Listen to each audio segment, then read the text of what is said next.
اسماء بنت ابی بکر، یہ رسول اللہ صلی اللہ علیہ وسلم کے بہترین دوست اور بہترین انسان حضرت ابو بکر صدیق رضی اللہ تعالیٰ عنہ اور قتیلہ بنت عبد العزیٰ کی بیٹی تھی۔ حضرت ابو بکر صدیق رضی اللہ تعالیٰ عنہ کی ایک بیوی قتیلہ بنت عبد العزیٰ تھیں جنہوں نے اسلام قبول نہیں کیا تھا، اور حضرت ابو بکر صدیق رضی اللہ تعالیٰ عنہ نے انہیں طلاق دے دی تھی۔ اسماء رضی اللہ تعالیٰ عنہا اور ان کے بھائی عبداللہ رضی اللہ تعالیٰ عنہ، ان دونوں کی ماں قتیلہ بنت عبد العزیٰ ہی تھیں۔ اسماء رضی اللہ تعالیٰ عنہا اسلام قبول کرنے والی پہلی 15 شخصیات میں سے ایک تھی۔ انہوں نے اپنے والد ابو بکر صدیق رضی اللہ تعالیٰ عنہ کے ہاتھوں اسلام قبول کیا۔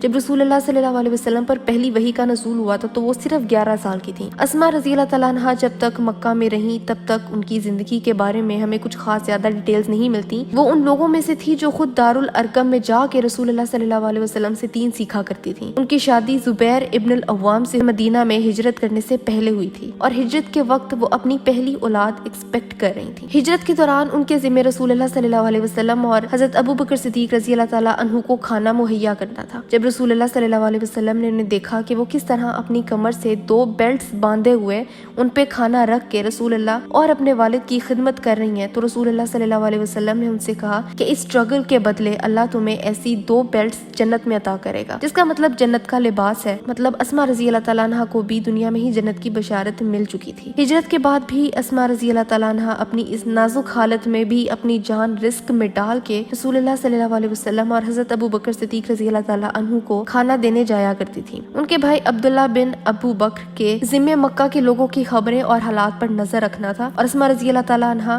خود مکہ میں ہی رہیں۔ انہوں نے ہجرت نہیں کی تھی، اور وہ مکہ میں رہتے ہوئے رسول اللہ صلی اللہ علیہ وسلم اور حضرت ابو بکر صدیق رضی اللہ تعالیٰ عنہ کی مدد کیا کرتی تھی۔ جب ان دونوں نے غار ثور میں پناہ لی ہوئی تھی تب بھی اسماء رضی اللہ تعالیٰ عنہ ان کی ہر طرح سے مدد کرنے کی کوشش کرتی رہتی تھی، اور اس بات کی خبر ابو جہل کو ہو گئی تھی کہ اسماء بنت ابی بکر کو رسول اللہ صلی اللہ علیہ وسلم کی لوکیشن کا پتہ ہے۔ اور اس پوائنٹ پر ابو جہل صرف عام مسلمانوں کو تنگ کرنے کے در پہ نہیں تھا، بلکہ وہ ڈائریکٹ رسول اللہ صلی اللہ علیہ وسلم کی جان کا دشمن بن چکا ہوا تھا۔ ابو جہل اپنے وقت کا وہ فرعون تھا جس نے ان گنت قتل کیے تھے۔ اس نے مسلمانوں کو قتل کرنے کا کوئی موقع نہیں چھوڑا تھا، پر اب وہ شیطان کے ساتھ مل کے اس پلان کے ساتھ آیا تھا کہ سارے قبیلے کے لوگ مل کے رسول اللہ صلی اللہ علیہ وسلم کو قتل کریں گے، اور اس طرح سے کسی ایک پر الزام نہیں آئے گا۔ اب اسماء رضی اللہ تعالیٰ عنہ کی پوزیشن کو امیجن کرنے کی کوشش کریں۔ وہ مکہ میں اکیلی ہیں، مسلمان ہجرت کر کے جا چکے ہیں، اپنے گھر میں وہ موجود ہے جب دروازے پہ دستک ہوتی ہے اور باہر ابو جہل کھڑا ہے۔ اور ابو جہل کوئی عام جسامت کا کمزور سا شخص نہیں تھا، وہ عمر ابن الخطاب رضی اللہ تعالیٰ عنہ جیسی جسامت والا ہے، جس کا قد لمبا ہے اور وہ صحت مند مضبوط اعصاب کا مالک ہے۔ اسماء رضی اللہ تعالیٰ عنہ نے اسے لوگوں کو قتل کرتے ہوئے خود دیکھا ہے، اور اب بھی وہ کسی مسلمان کو قتل کرنے سے پہلے 2 بار بھی نہیں سوچتا۔ اسماء رضی اللہ تعالیٰ عنہ خود اکیلی ہیں اور ایکسپیکٹ کر رہی ہیں۔ ابو جہل دروازہ بجا رہا ہے، اسماء رضی اللہ تعالیٰ عنہ نے دروازہ کھولا، اور ابو جہل ڈیمانڈ کرتا ہے کہ اس کو بتایا جائے کہ رسول اللہ صلی اللہ علیہ وسلم اور ابو بکر صدیق رضی اللہ تعالیٰ عنہ کہاں ہیں۔ اسماء رضی اللہ تعالیٰ عنہ بتانے سے انکار کر دیتی ہیں۔ وہ دوبارہ غصے سے پوچھتا ہے، اس کے چہرے کے تاثرات بدل جاتے ہیں، اب وہ شدید غصے میں آ رہا ہے۔ وہ پوچھتا ہے کہ محمد اور ابو بکر کہاں ہیں صلی اللہ علیہ وسلم۔ اسماء کہتی ہیں کہ مجھے نہیں پتا، نہ میں کچھ بتاؤں گی۔ یہ سن کے ابو جہل نے اسماء رضی اللہ تعالیٰ عنہ پر ہاتھ اٹھایا، انہیں اتنے زور سے تھپڑ مارا کہ ان کے کان میں پڑا ایئر رنگ اتر کے نیچے گر گیا، اور ابو جہل کی اس گھٹیا حرکت کو اسماء رضی اللہ تعالیٰ عنہ کبھی نہیں بھلا پائیں۔ ایک بار پھر سے ابو جہل پوچھتا ہے کہ محمد اور ابو بکر کہاں ہیں، اور اس بار پھر سے پورے صبر کے ساتھ اسماء رضی اللہ تعالیٰ عنہ جواب دیتی ہیں کہ میں نہیں بتاؤں گی۔ یہ سن کے ابو جہل چلا جاتا ہے۔ اس واقعے کے بعد اس بات کا یقین ہونے کے بعد کہ رسول اللہ صلی اللہ علیہ وسلم اور ابو بکر محفوظ ہیں، اسماء رضی اللہ تعالیٰ عنہ بھی مکہ سے جانے کی تیاری کرتی ہیں۔ جانے سے پہلے اسماء رضی اللہ تعالیٰ عنہ اور ان کے دادا ابو قحافہ کے درمیان بات ہوتی ہے۔ ابو قحافہ جو حضرت ابو بکر صدیق رضی اللہ تعالیٰ عنہ کے والد تھے، خود انہوں نے فتح مکہ کے بعد اسلام قبول کیا تھا، جبکہ ابو بکر صدیق رضی اللہ تعالیٰ عنہ کا اپنا خاندان پہلے اسلام قبول کرنے والے لوگوں میں شامل تھا۔ ابو قحافہ رضی اللہ تعالیٰ عنہ اسماء رضی اللہ تعالیٰ عنہ سے کہتے ہیں کہ محمد کی وجہ سے تمہیں کتنی مشکلیں دیکھنی پڑ رہی ہیں، محمد کی وجہ سے تم آج اکیلی رہ گئی ہو، تمہارا باپ تمہارے پاس نہیں ہے، اس کی وجہ سے تم محروم رہ گئی ہو صلی اللہ علیہ وسلم۔ اس کا جواب اسماء رضی اللہ تعالیٰ عنہ دیتی ہیں کہ رسول اللہ صلی اللہ علیہ وسلم نے ہمیں بہت کچھ دیا ہے، میں محروم نہیں رہی ہوں۔ اس کا مطلب کہ رسول اللہ نے جو ہمیں دیا ہے وہ پرائس لیس ہے، اس پہ آپ کوئی قیمت نہیں لگا سکتے۔ اسلام اور جنت کے بعد کسی بھی انسان کو اس دنیا سے بھلا اور کیا چاہیے۔ اس کے بعد وہ قبا کی طرف نکلیں اور اس حال میں کہ وہ ایکسپیکٹ کر رہی تھیں۔ ان کے ہاں پہلے بیٹے عبداللہ کی پیدائش ہوئی۔ ان کے کل 8 بچے تھے، عبداللہ، منذر، عاصم، المہاجر، عروہ، اور بیٹیوں میں ختیجہ، عائشہ اور ام الحسن۔ عبداللہ کی پیدائش پہ رسول اللہ صلی اللہ علیہ وسلم عبداللہ سے ملنے آئے، ان کے لیے دعا کی۔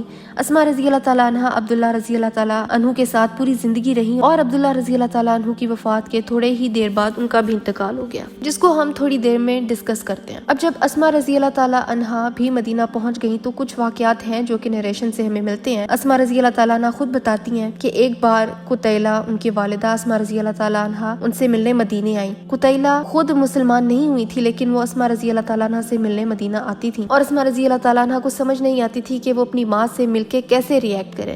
تو اسماء رضی اللہ تعالیٰ عنہ نے رسول اللہ صلی اللہ علیہ وسلم کے پاس جا کے پوچھا، یا رسول اللہ، میری والدہ مجھ سے ملنے آئی ہیں اور وہ چاہتی ہیں کہ میں ان سے ملوں اور انہیں کمپنی دوں، مجھے کیا کرنا چاہیے؟ رسول اللہ صلی اللہ علیہ وسلم نے فرمایا کہ احسان والا برتاؤ کرو، اپنی ماں کے ساتھ اچھے تعلقات رکھو۔ اس کا مطلب یہ ہے کہ ماں باپ بے شک کافر بھی ہوں، ان سے تعلقات بہترین ہونے چاہیے، لیکن جب وہ اللہ کے آرڈرز کے خلاف آرڈرز کریں تو وہاں پہ رسپیکٹ فل رہتے ہوئے انکار کرنا ہی افضل ہے۔ اسماء رضی اللہ تعالیٰ عنہ کے حالات کیسے تھے؟ ان کے گھر غربت تھی، ان کی پوری زندگی سٹرگلز اور جدوجہد میں گزری۔ اسلام قبول کرنے سے لے تک ان کی وفات تک انہوں نے صرف غربت اور تھکاوٹ والی زندگی ہی گزاری۔ اسماء رضی اللہ تعالیٰ عنہ کہتی ہیں کہ جب زبیر رضی اللہ تعالیٰ عنہ سے میری شادی ہوئی تو زبیر کے پاس کچھ بھی نہیں تھا، نہ زمین تھی، نہ جائیداد تھی، نہ پیسہ تھا، صرف ایک اونٹ تھا جسے پانی لایا جاتا تھا اور ایک گھوڑا تھا۔ میں زبیر رضی اللہ تعالیٰ عنہ کے گھوڑے کو چرایا کرتی تھی، اس کا خیال رکھتی تھی، اونٹ کے لیے کھجوروں کا انتظام کرتی تھی۔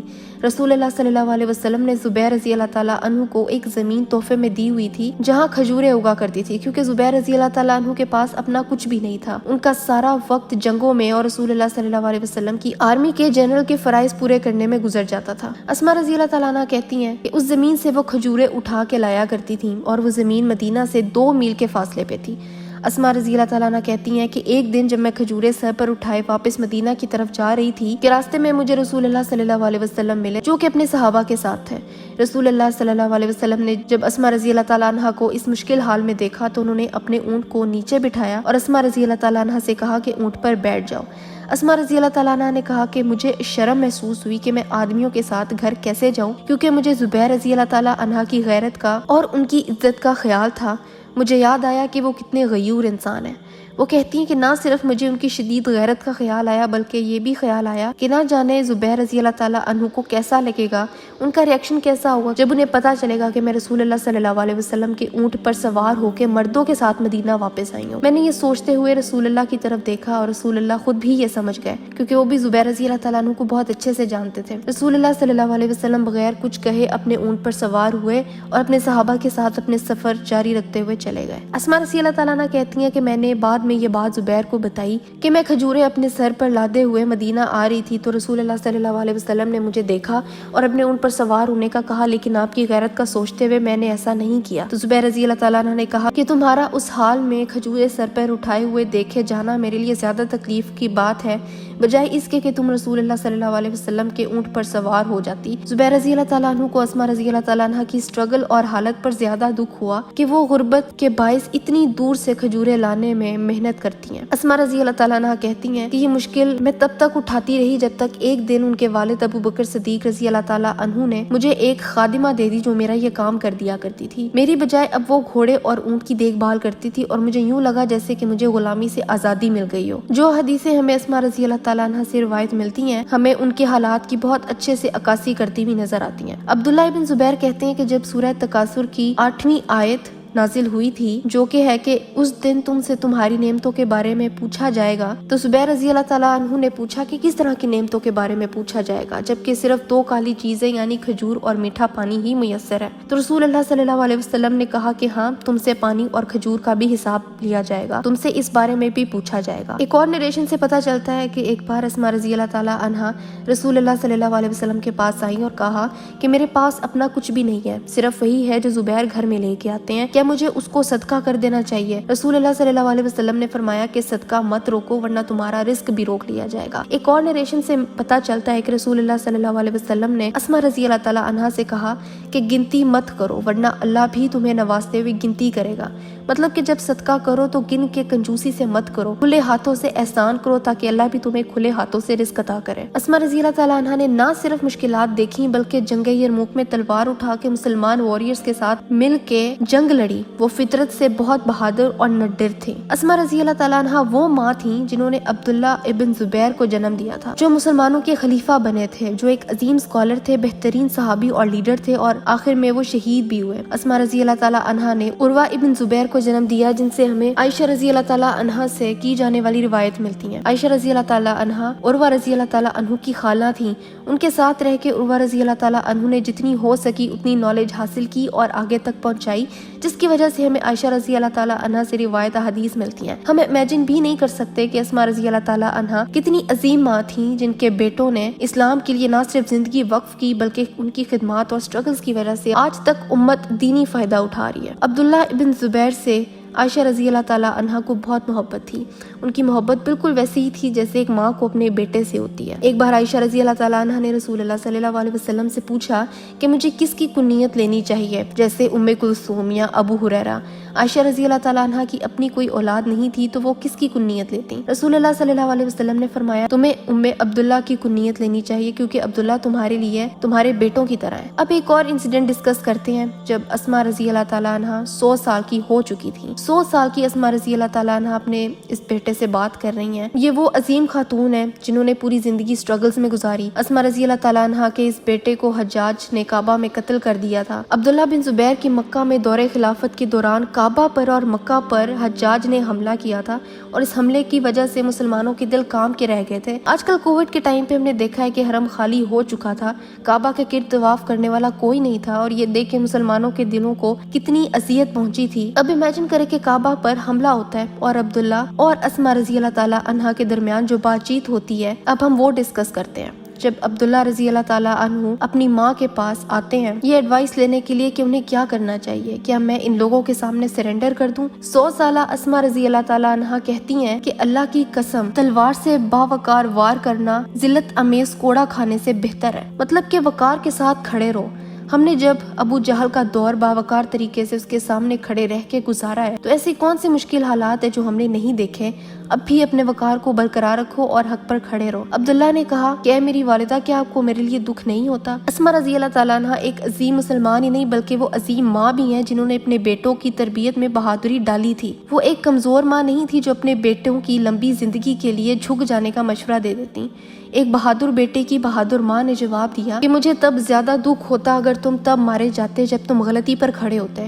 الحمدللہ ساری تعریفیں اسی خدا کے لیے جس نے تمہیں ایسا بنایا ہے جیسا وہ تمہیں پسند کرتے اور میں بھی تمہیں ایسا ہی پسند کرتی ہوں۔ اسما رضی اللہ تعالیٰ عنہ نے کہا کہ اے میرے بیٹے میرے قریب آؤ تاکہ میں آخری بار تمہاری خوشبو اور تمہارا وجود محسوس کر سکوں، کیونکہ اسما رضی اللہ تعالیٰ عنہ کو پتا تھا کہ ان کے بیٹے کو اب قتل کر دیا جائے گا اور عبداللہ رضی اللہ تعالیٰ عنہ کو بھی پتا تھا کہ اب انہیں مار دیا جائے گا۔ عبداللہ اپنی ماں کے ہاتھوں کو، چہرے کو، ماتھے کو، پیروں کو چومتے ہیں۔ ماں بیٹا کافی دیر تک ایک دوسرے کے گلے رکھ کے روتے ہیں، یہ جانتے ہوئے کہ وہ ایک دوسرے کو اس دنیا میں آخری بار مل رہے ہیں۔ جب ایک دوسرے سے الگ ہوئے تو اسما رضی اللہ تعالیٰ عنہ نے پوچھا کہ یہ تم نے کیا پہن رکھا ہے؟ عبداللہ رضی اللہ تعالیٰ عنہ نے کہا کہ یہ میرا آرمر یعنی یہ میری ذرا ہے جو کہ میں نے اس لیے پہنی ہے تاکہ آپ کو تسلی رہے کہ میں اپنی حفاظت کا انتظام کر لیا ہے۔ اسما رضی اللہ تعالیٰ عنہ نے کہا کہ یہ اس انسان کا لباس تو نہیں ہے جو شہید ہونے جا رہا ہو اور اس کو شہادت کی خواہش ہو۔ عبداللہ رضی اللہ تعالیٰ عنہ نے کہا کہ اے میری ماں مجھے خوف ہے کہ وہ لوگ مجھے مار دیں گے، میری لاش کو مسخ کر دیں گے،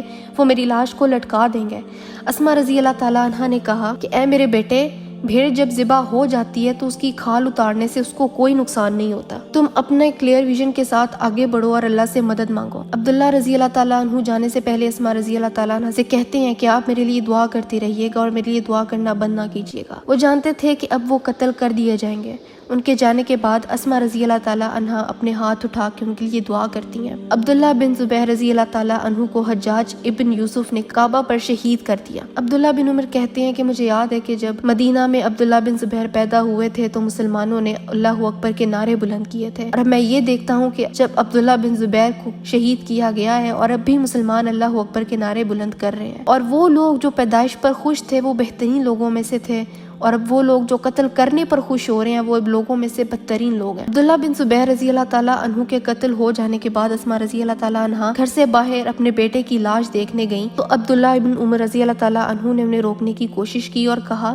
کہ جسم تو اب کچھ بھی نہیں ہے کیونکہ روح تو اب اللہ کے پاس جا چکی ہے۔ لیکن اسما رضی اللہ تعالیٰ عنہ اپنے بیٹے کی لاش کے پاس جاتی ہیں جس کی بے حرمتی کی جا رہی ہوتی ہے۔ وہ یہ دیکھ کے کہتی ہیں کہ اب یہ وقت نہیں آ گیا کہ اس واریر کو عزت دار موت دے دی جاتی۔ وہ کہتی نہیں کہ ان کے بیٹے کی لاش کی توہین نہ کی جائے۔ پھر اسما رضی اللہ تعالیٰ عنہ حجاج سے ملنے جاتی ہیں جو کہ ان کے بیٹے کا قاتل ہے۔ 100 سالہ یہ ماں چلتی ہوئی سیدھا حجاج کے پاس پہنچ جاتی ہیں۔ حجاج یہ دیکھ کے کہتا ہے کہ آپ نے آنے سے پہلے اجازت نہیں لی۔ اسما رضی اللہ تعالیٰ عنہ نے کہا کہ تم سے میں اجازت کیوں لیتی، تم نے میرے بیٹے کو قتل کیا۔ حجاج نے کہا کہ کیا وہ منافق؟ حجاج نے عبداللہ رضی اللہ تعالیٰ عنہ کو منافق کہا۔ اسما رضی اللہ تعالیٰ عنہ نے جواب دیا کہ تم جھوٹے ہو۔ حجاج نے کہا کہ میں نے عبداللہ کو اس لیے مارا ہے کیونکہ اس نے اللہ کے گھر کی حرمت کو کعبہ کو بدلا تھا۔ یہاں کانٹیکسٹ کے لیے سٹوری مینشن کرنا ضروری ہے کہ حجاج نے ایسا آخر کیوں کیا تھا۔ اسما رضی اللہ تعالیٰ عنہ نے عائشہ رضی اللہ تعالیٰ عنہ سے روایت کی ہے کہ رسول اللہ صلی اللہ علیہ وسلم نے ایک دفعہ مینشن کیا تھا کہ کعبہ کو حضرت ابراہیم علیہ السلام نے مختلف طریقے سے بنایا تھا۔ عائشہ رضی اللہ تعالیٰ عنہ نے کہا کہ اس کا کیا مطلب ہے؟ رسول اللہ صلی اللہ علیہ وسلم نے کہا کہ ابراہیم علیہ السلام نے کعبہ کو ریکٹینگل شیپ میں بنایا تھا اور کعبے کا دروازہ زمین کے ساتھ تھا اور لوگ ایک دروازے سے آتے تھے اور دوسرے دروازے سے باہر نکلتے تھے۔ پھر جب قریش نے کعبہ کو دوبارہ سے تعمیر کیا تو اس کی شیپ میں چینجنگ کر دی، اس کی شیپ وہ بنا دی جو تم آج دیکھتی ہو، کیونکہ ان کے پاس اتنے پیسے نہیں تھے جو کہ حلال کے اور پاکیزہ طریقے سے کمائے ہوئے ہوتے، تو جتنے بھی پیسے تھے ان پیسوں کو لگا کے یہ کعبہ بنایا گیا اور اس کے گرد ایک طرف آدھا دائرہ بنا دیا گیا۔ کعبہ کو ریکٹینگولر نہیں بلکہ اسکوائر بنا دیا گیا۔ انہوں نے دروازہ زمین سے تھوڑا اوپر اٹھا دیا تاکہ صرف خاص لوگ ہی اس میں داخل ہو سکیں۔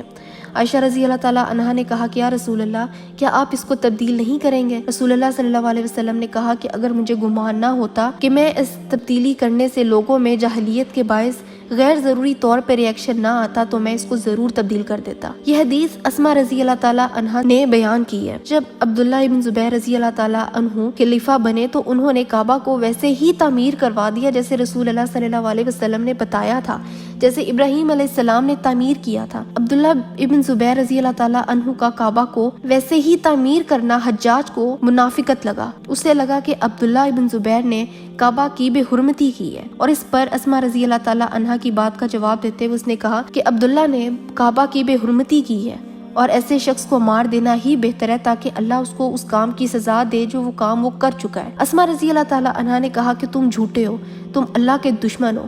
اللہ کی قسم جس کو تم نے مارا ہے وہ نمازی تھا، روزے دار تھا، وہ دین کا محافظ تھا، وہ اپنے والدین سے محبت اور عزت کرتا تھا، وہ اس دین کا پروٹیکٹر تھا۔ تم نے جو اس کی دنیاوی زندگی تباہ کی ہے تو اس نے بھی تمہاری آخرت کی زندگی تباہ کی ہے۔ یہ سن کر حجاج کی بولتی بند ہو کے رہ گئی تھی۔ اسما رضی اللہ تعالیٰ عنہا نے 100 سال کی عمر میں اپنی عبادت کے دوران وفات پائی۔ ذرا سوچئے اس 100 سال کی زندگی میں اسما رضی اللہ تعالیٰ عنہا نے کیا کیا نہیں دیکھا۔ پوری زندگی رسول اللہ صلی اللہ علیہ وسلم اور صحابہ کے ساتھ دین کے لیے کوشاں رہیں، ہر طرح کی مشکلات دیکھیں۔ اسما رضی اللہ تعالیٰ عنہ نے ایک لمبی زندگی گزاری۔ ہمیں ان سے بہت ساری حدیث ملتی ہیں، وہ اس امت کی استاد ہیں، انہوں نے امت کو فکر سکھائی۔ اسما رضی اللہ تعالیٰ عنہ سے ہمیں بہت ساری حدیثیں جو کہ حجاب سے متعلق، رقیہ سے متعلق، مینسٹریشن کے متعلق اور خواتین سے ریلیٹڈ مسائل پر ملتی ہیں جو وہ خود رسول اللہ صلی اللہ علیہ وسلم سے پوچھا کرتی تھیں، اور عائشہ رضی اللہ تعالیٰ عنہ سے بھی انہوں نے بہت کچھ سیکھا۔ اسما رضی اللہ تعالیٰ عنہ نے کئی حج کیے، انہوں نے رسول اللہ صلی اللہ علیہ وسلم کے ساتھ حج کیا، انہوں نے حضرت ابو بکر صدیق رضی اللہ تعالیٰ عنہ کے ساتھ حج کیا، انہوں نے اپنی بہن عائشہ رضی اللہ تعالیٰ عنہ کے ساتھ حج کیا۔ وہ امت کو حج کے دنوں میں حج کی فکر سکھایا کرتی تھی۔ انہوں نے اپنی پوری زندگی باوقار طریقے سے دین پر گزاری۔ ہماری دعا ہے کہ اللہ حضرت ابو بکر صدیق رضی اللہ تعالیٰ عنہ سے حضرت اسما رضی اللہ تعالیٰ عنہ سے، حضرت عائشہ رضی اللہ تعالیٰ عنہ سے، حضرت زبیر رضی اللہ تعالیٰ عنہ سے، حضرت عبداللہ بن زبیر رضی اللہ تعالیٰ عنہ سے راضی ہو، اور جو محبت دین کے لیے ان عظیم صحابہ میں تھی، اللہ اس محبت کا 10واں حصہ بھی ہمارے دلوں میں ڈال دے تو ہم اسلام کے دشمنوں کو آنکھوں میں آنکھیں ڈال کے دیکھنے کی ہمت کر سکیں گے۔ کیا آپ اسما رضی اللہ تعالیٰ عنہ کے بارے میں کوئی ایسی بات جانتے ہیں جو یہاں مینشن نہیں تھی؟ تو نیچے ضرور لکھیے اور اس ویڈیو کو شیئر بھی کیجیے۔